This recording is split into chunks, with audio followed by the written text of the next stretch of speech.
In today's gospel, we have a beautiful idea and points, elements that can help us for our discipleship, how we can be disciples of Jesus Christ. Let me begin with something that it is that we can see in both readings, the gospel and the first reading. It is God who appears, I'm going to use that term, appears to reveal himself to a human being.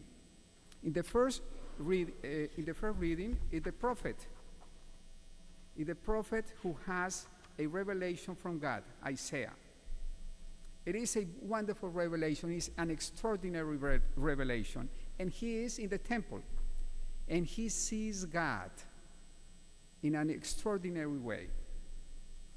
On the contrary, as a contrast, we see in the gospel Jesus Christ, God, coming to meet Peter, St. Peter. But this one is a very normal revelation, nothing extraordinary. He comes, Jesus Christ, to see Peter in his place of working. He is working. The prophet is in the temple. I guess he was praying. We have to guess that, okay? He was praying. St. Peter was working. And there, Jesus Christ comes to meet him, to encounter him. How wonderful and beautiful. That means that Jesus Christ, God, doesn't need us to be in the temple. I'm not saying do not come to the temple, okay? I want to be sure. But he doesn't need us to be in the temple to reveal himself and to encounter us. He can go and meet us in the place where we work. He can come and meet us in a very normal and regular way too. So the disciple is, I was saying that elements to be a disciple. A disciple is somebody who understands that and who is open all the time to that encounter. A disciple is not a person who thinks that it is only here when we come to the temple that we can encounter God. He or she leaves the temple knowing and being attentive to the many other ways that God may use and can use to meet us outside the temple. And he or she, it is always open to that encounter. First point. Second point. Once the divine meets the human being, something extraordinary happens. That human being, whoever is that human being, in our case, St. Peter and the prophet, again, both understand who they are and who God is. I'm going to read what the prophet says. Woe is me, I am doomed, for I am a man of unclean lips, living among a people of unclean lips. Yet my eyes have seen the King, the Lord of hosts. And St. Peter says, depart from me, Lord, for I am a sinful man.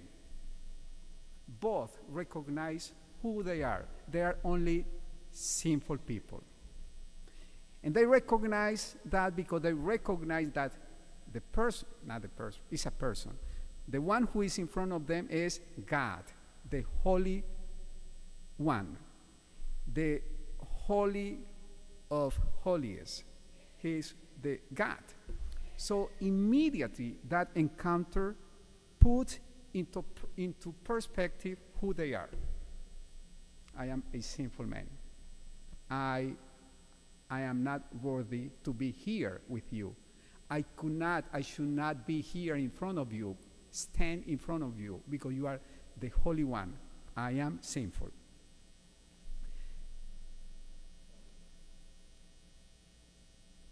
As a priest, and I have been a priest for 21 years, very few things make me angry, really. But there is one that it's not angry. I don't know. I don't have the term in English actually. It is a little bit sad maybe. When people come to confession, by the way, nobody from this parish, okay? It's other parishes, and nobody from this diocese, other dioceses, to be clear. And they say, you know, Father, I don't have any sin. I don't. If somebody said that, it's because that person has not encountered God. You know what I mean? You cannot see any sin. Remember, it's not here, but I'm telling you. If we cannot see any sin, it's because we have not experienced God. But the person who really has experienced God can see clearly his sins. Clearly. Peter and the prophet. They have conscience immediately. They saw God of their sinfulness. If you don't know, do not see any sin, maybe you have to ask God to reveal himself to you. We have to ask that. So we see that in today's gospel and in our first reading. But the beauty is that the sinful person do not remain sinful. God does something to make the person, to qualify the person to follow him, to make the person worthy of his presence. In the first reading, it is an angel that comes and purged the prophet. And in our gospel, is Jesus Christ saying, do not be afraid. Do not be afraid. From now on, you will be catching men. In that moment, Jesus Christ is purifying St. Peter. And not only that, it comes the other element. So I was saying, first, God, the encountering God. Second, whoever encounters God can see his sinfulness because he can see that God is the Holy One. And now God cleans, purges that person and makes that person a new person, transforms that person, and makes that person ready for a new life. From now on, you will be catching men. Beautiful. So the entire person is transformed into something new. There is a change of identity when we encounter God, and all of that happens in us. It is, and you have heard maybe from me many times saying the same thing. I'm going to say again. As St. Paul says, there is a new creation in the one who encounters God. Something new happens. And that person becomes a new person, new creation. And the last one, because you want to go and see something, watch something on TV. So I'm not going to say what. The last one, to finish. The disciple, once everything that I have said happens, there is one thing that we have to do. I'm going to read a sentence, and you can see what you have to do. When, that the last sentence, when they brought their boats to the shore, they left everything and followed him. If we want to follow Jesus Christ, there is always something that we have to leave behind. Always. So I want to finish with that question. What we have to leave behind to follow Jesus Christ? There is always obstacles there that are preventing us from follow Jesus Christ.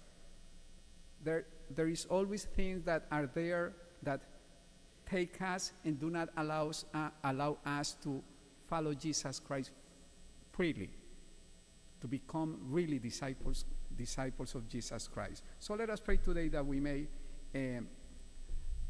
see what we have to leave behind in order to follow Jesus Christ.